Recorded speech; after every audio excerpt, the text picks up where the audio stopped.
Olá! Na nossa conversa de hoje, a gente vai mergulhar de cabeça nas ideias fundamentais da psicanálise. Vamos explorar aquele conceito super fascinante de que existem partes da mente humana que operam assim, meio que fora do nosso alcance, influenciando quem uma pessoa é e o que ela faz muitas vezes sem que a gente nem se dê conta. Vamos lá então?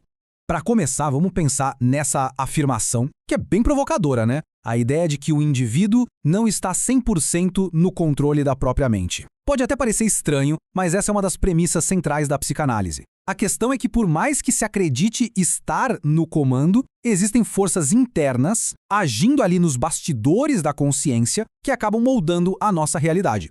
E é exatamente isso que nos leva à nossa primeira parte. Afinal, como é que essa influência oculta funciona?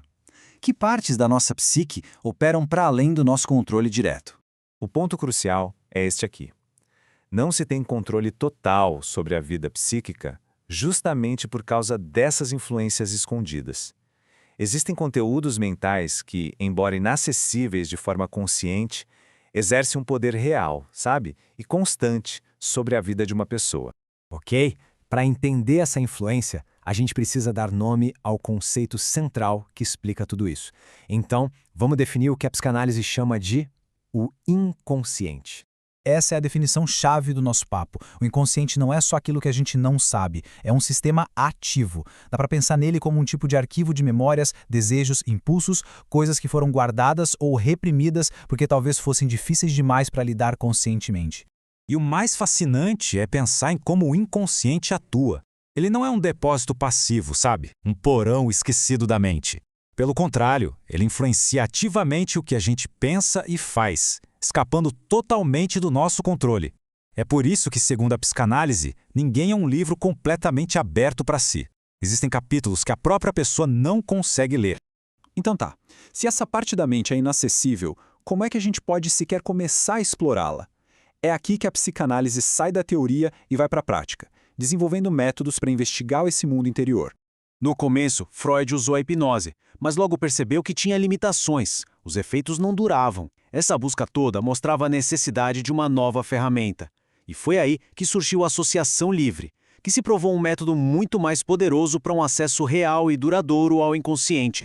E como é que essa técnica funciona? É um processo que parece simples, mas é super profundo.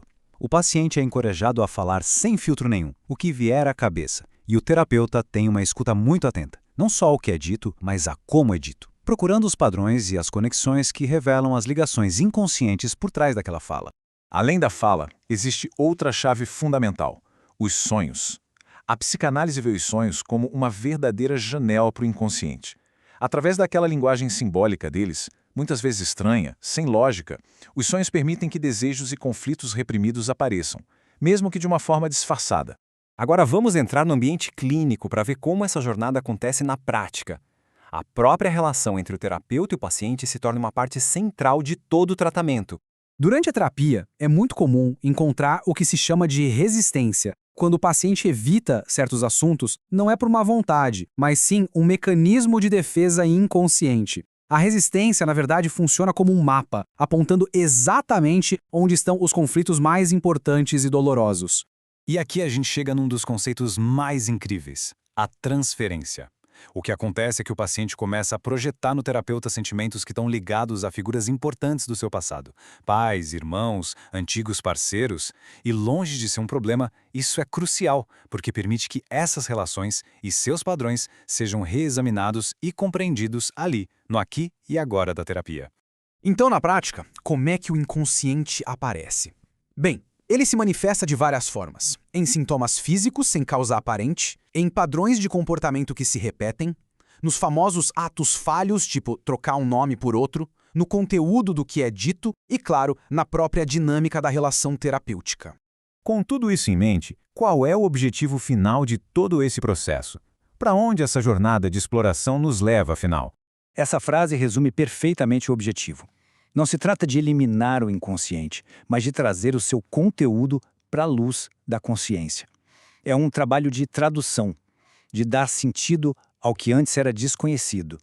E a relação terapêutica é o espaço seguro onde isso pode acontecer.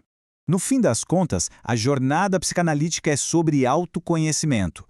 É a passagem de uma vida dirigida por forças internas que não se compreende para uma existência com mais clareza, mais liberdade e um maior entendimento sobre si. E para fechar, fica uma pergunta para a gente refletir. Se a gente aceita a ideia de que existe uma parte de nós operando nos bastidores, influenciando nossas vidas, a questão que fica não é se ela existe, mas sim o que será que ela pode estar tentando nos comunicar.